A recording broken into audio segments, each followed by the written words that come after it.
Assalamualaikum warahmatullahi wabarakatuh. Halo, jumpa lagi bersama saya Bahtiar Movie. Baik Bapak Ibu, pada video kali ini admin akan memberikan update informasi terbaru, yaitu sedikit kabar baik terutama bagi honorer ataupun fresh graduate di seluruh Indonesia. Nah, di sini baru saja rilis surat edaran terbaru dari Kemenpan RB Bapak Ibu, yaitu terkait pengadaan aparatur sipil negara di tahun 2023. Nah, kita langsung saja cek Bapak Ibu. Nah, ini dia surat edaran terbaru dari Menpan RB Ibu. Ini sangat segera. Ini tertanggal 14 Maret 2023. Ini pengadaan aparatur sipil negara di tahun 2023. Nah, ini ditujukan kepada PPK instansi pusat dan juga PPK instansi daerah. Nah, kita langsung saja cek Bapak Ibu isi dari surat edaran ini. Dalam rangka pemenuhan kebutuhan aparatur sipil negara ASN di lingkungan instansi pemerintah tahun 2022, maka setiap instansi pemerintah wajib menyusun kebutuhan jumlah atau dan jenis jabatan aparatur sipil negara mendukung pencapaian tujuan instansi pemerintah dengan penetapan Menteri Pan RB sebagaimana diatur dalam Undang-Undang Nomor 5 Tahun 2014.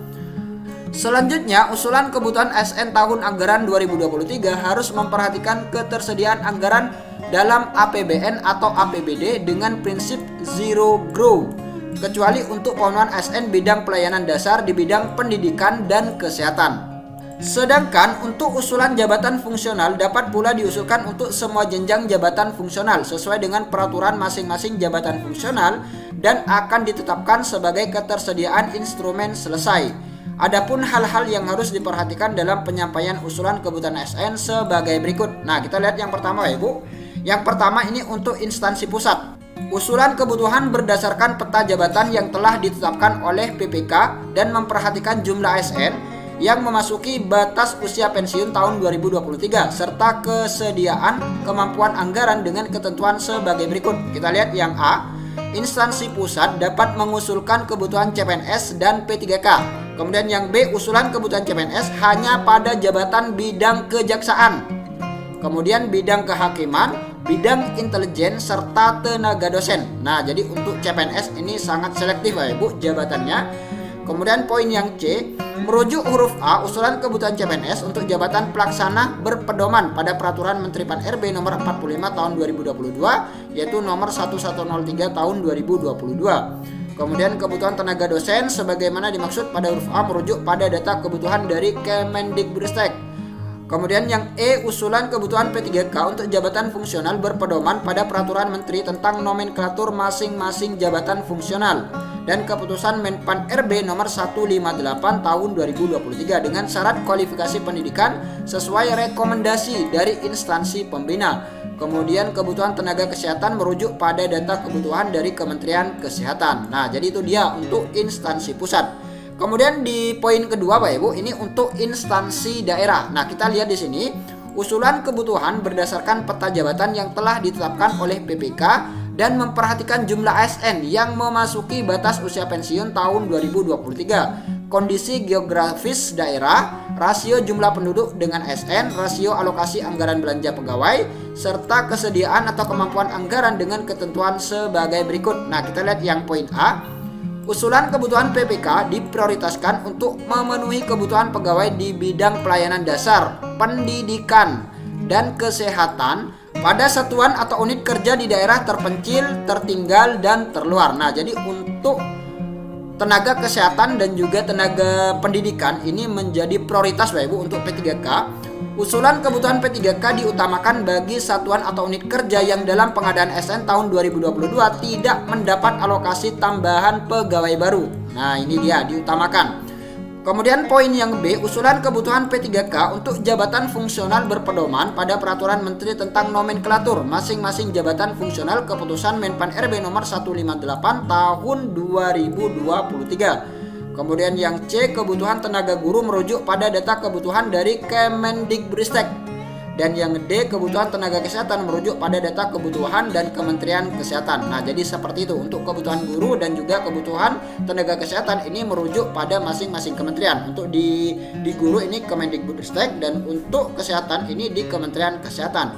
Kemudian poin yang nomor 3, instansi pemerintah mengusulkan kebutuhan ASN yang memuat data terkait struktur organisasi, analisis beban kerja, existing pegawai, jumlah usulan kebutuhan ASN, dan masa hubungan perjanjian kerja P3K melalui aplikasi informasi mulai tanggal 20 Maret 2023 sampai dengan 30 April 2023. Nah, jadi instansi pemerintah ini mengusulkan kebutuhan ASN Bapak Ibu yang memuat terkait struktur organisasi, analisis beban kerja, dan lain sebagainya.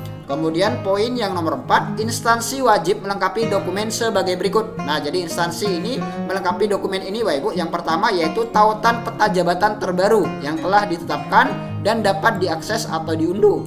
Kemudian yang B, surat usulan kebutuhan ASN tahun anggaran 2023 yang telah ditandatangani oleh PPK, yaitu pejabat pembina kepegawaian.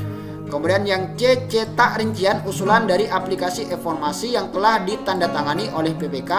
Dan yang kelima adalah surat kesanggupan pembayaran gaji, tunjangan, dan pengembangan kompetensi pegawai yang telah ditandatangani oleh P3K. Nah, jadi instansi ini wajib melengkapi dokumen yang sudah admin sebutkan tadi.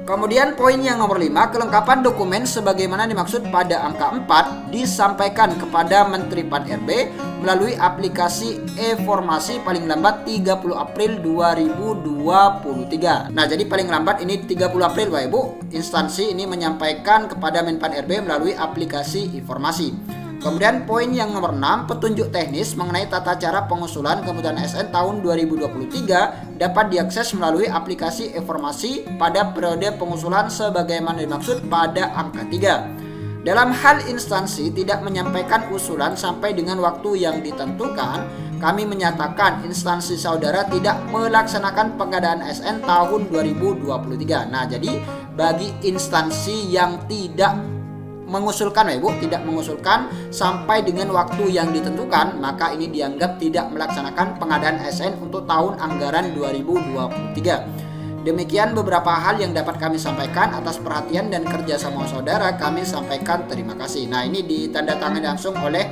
Menteri Pendayagunaan Aparatur Negara dan Reformasi Birokrasi Bapak Ibu, yaitu Abdullah Aswar Anas. Nah, jadi seperti itu Bapak Ibu informasi terbaru terkait pengadaan ASN tahun 2023. Semoga video ini bermanfaat. Wassalamualaikum warahmatullahi wabarakatuh.